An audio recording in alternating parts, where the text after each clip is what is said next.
Today marks the second anniversary that I walked into the dentist for a small cavity to be filled and walked out with atypical trigeminal neuralgia. Now, before I explain my situation, I am going to let everyone know what trigeminal neuralgia is. Hopefully someone out there will see this and go, "Oh my God, that sounds exactly what I have," and bring that information to the doctors and go, "Please check me." The trigeminal nerve is the fifth nerve, they call it. It's one bundle is right here behind the ear. It branches down into the jaw, up into the sinus cavity, and around the eye. And you'll have to pardon me pausing because the pain takes over sometimes.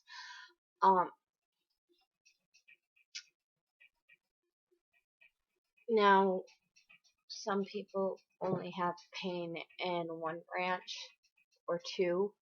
Some have it in all three branches. It just depends on the person. It's typically caused by three things. Either a blood vessel pushing on the nerve, which usually happens as you get older, MS, which destroys a myelin sheath, or an injury to the nerve. I had an injury to the nerve. My dentist did a numbing agent and it hit the nerve, and I felt the electric shock right away. It's the worst pain you can imagine. It's nicknamed suicide disease, which they should take that name away and ban it. It is a terrible association. Yes, this is excruciating pain. There have been people that killed themselves over it. But when you say, "Oh, I have suicide disease," and that thought is already in your head, and it should never be there because it's never an option. No matter how much pain you're in, it is never an option. So it is one of the worst pains.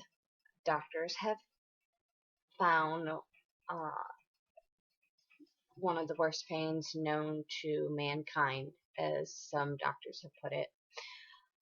Trigeminal neuralgia is bolts that can last from a second to 15 seconds, you're being electrocuted. That can go into remission with some people, and that's amazing if it does. I've not been fortunate to have any remission. I've only had it 2 years. Some people have had it way longer. They say it is a disease for older people. It is not. So many people in my support group are around my age. I was 27 when I developed trigeminal neuralgia, and it's not an age thing. Now, I could see if it was the artery or the blood vessel pushing on the nerve. As you get older, plaque and things build up and blood vessels change, but injury has no reason. Some people will never know exactly what's caused it. Atypical trigeminal neuralgia is what I have, and it's constant. Sometimes are worse than others.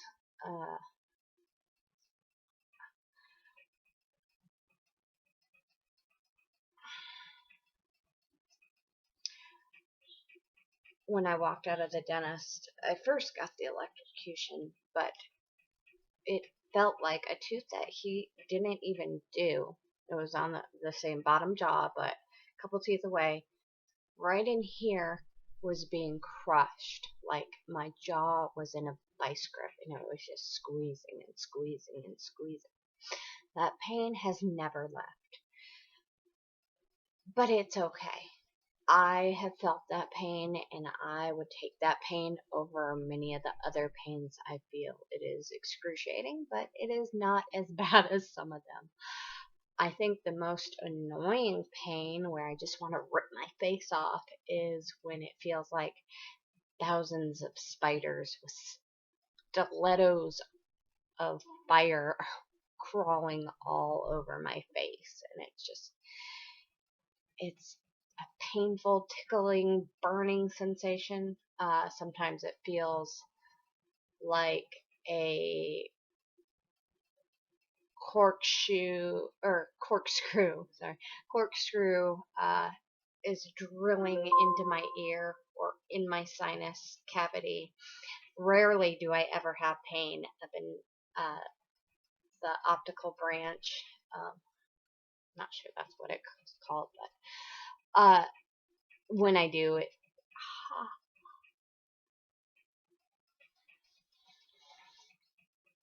feels like there's someone stabbing my eye with an ice pick and pulling the back of my eyeball in towards my brain. Um, I don't have that much problems, or that many problems with my tongue. When I do, it's the back part of my tongue feels like it's being pulled in a muscle spasm form back into my throat. Sometimes my teeth will hurt. Sometimes it's one, sometimes it's all on that side. It's never on the right. Sometimes people have bilateral neuralgia, which it affects both sides, but that is rare for trigeminal neuralgia. It's weird. It's like reminds me of Two-Face.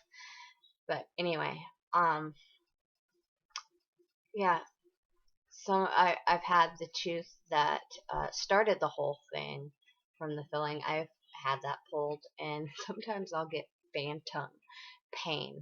Like I have a terrible toothache there, and there's no tooth whatsoever. It's the weirdest thing. Pain has progressively gotten worse the longer I've had it. Unfortunately, that happens with a lot of us. Um, Medications, we'll find a good group of medicines that work, and then they'll work for about 2 months, 3 months, and just completely stop working. It's so frustrating. Uh, the worst triggers are light touches. Example, wind, putting on my makeup, which I will not go out without my face, so I will suffer through the pain. Um, Pressure seems to help me. I don't know why. Light touch aggravates it, but pressure kind of, it doesn't take it away. It's less intense. Um, Talking, of course. Eating. There are some people that in my support group, I just cry for them because they can't eat solid food. They have to puree everything. And I went through a point where I couldn't eat for a little while, and I lost a lot of weight, which was okay because when I got it, I gained weight from my gabapentin, which, by the way, the pain is mostly controlled with anticonvulsants, which is weird, but they help nerve pain.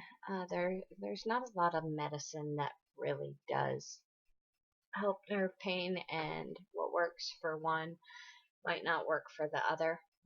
Uh, but yeah, it's been a rough road. When I first got it, it took a while to get into the neurologist, which my diagnosis was pretty much made by the dentist. He suspected it and sent someone else at the same time to the neurologist, um, which kind of says something, seeing as how it's so rare. But I won't get into that. I was at a breaking point when I was not being treated until I saw the neurologist, where I just was so bad. I just wanted to die. I I would cry and cry. I finally broke down on the 4th of July that year and couldn't bear the thought of going to watch fireworks with my daughter because it would hurt being outside, and I was in so much pain. I went to the ER, and the amazing doctor said, okay, well, I'm not diagnosing you, of course, but I'm going to write you a prescription for gabapentin until you can get into the neurologist. And I just cried thanking her because I had read up on it. I just wanted to get in and get some medicine that would help it and take it away. And it did. It really helped, but it makes you completely stupid at times. I swear. I lose my keys about 20 times a day. Even when I'm not looking for them, I've lost them. But yeah, it's not fun. My life has definitely changed. I have to keep going, even days I don't want to, days where it hurts and I don't want to talk, I don't want to move. I still have to get up and take care of my daughter. I'm the only parent, and I have to go to work.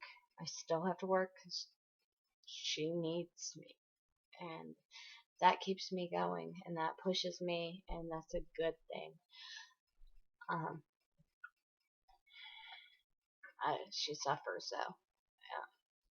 Days she wants to go out and play so many times, I can't take her outside because the wind hurts my face, and the winter is the hardest. Where a scarf is your best friend.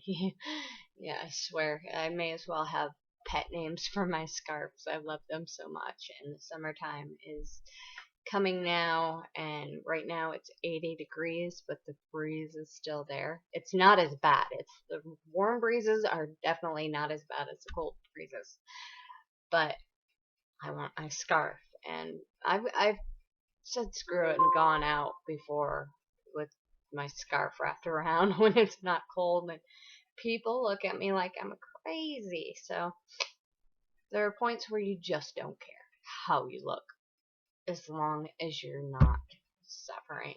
It's fine. Uh, but yeah, there's other pains that are just unimaginable. I've always had pain, and my whole life I don't remember a day where I felt 100%. But I never knew pain like this. I never knew pain like this could exist, and those who have never felt it just can't wrap their minds around it. I couldn't. Not the day before I got it. Childbirth wasn't even this bad. And the sensations just sound so crazy. But it's frustrating because no one understands. People I work with still think it's just toothache. It is not a toothache. It is so much more. I've become a recluse. I don't go out and hang out with people. Just me and my daughter, and all my energy goes to her. Any extra energy I have is hers, and I will not give it away to anyone. And thank God for my mom. She is a miracle who watches my daughter while I'm at work. She takes her to the park. She does all the awesome things that I can't do. And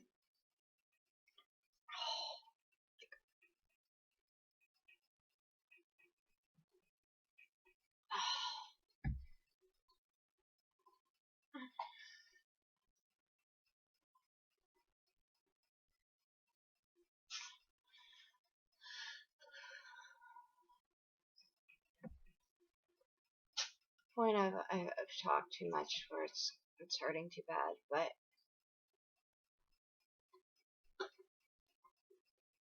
it, I need people to understand that I'm not blowing them off. I'm not I do make excuses why I can't. Tried having a relationship and it suffered greatly and just could not do it. It takes over your life. I hope that someone sees this and they can go, oh my God, that's what I have and I need it to be treated. I hope that the world would be aware of this and try and find a cure, because I'm sure science is amazing and science can do so many good things, but if there's not research being done as it should, it's going to get put on the back burner as it always has, because not that many know about it. I mean, doctors should be more aware, dentists, of course, because many, unlike me where the dentist caused it, and I'm 100% positive that he caused it, I felt it instant it happened, but there are many who go to the dentist thinking it's a toothache, teeth are causing it, and they get root canals that they don't need, they get teeth pulled they don't need, they get so much dental work costing them thousands and just suffering and pain still when they didn't need that. It would have hurt no matter if you had the tooth in or you had the tooth out. It sucks. We need awareness. We need support is the biggest thing. We need our family and our friends.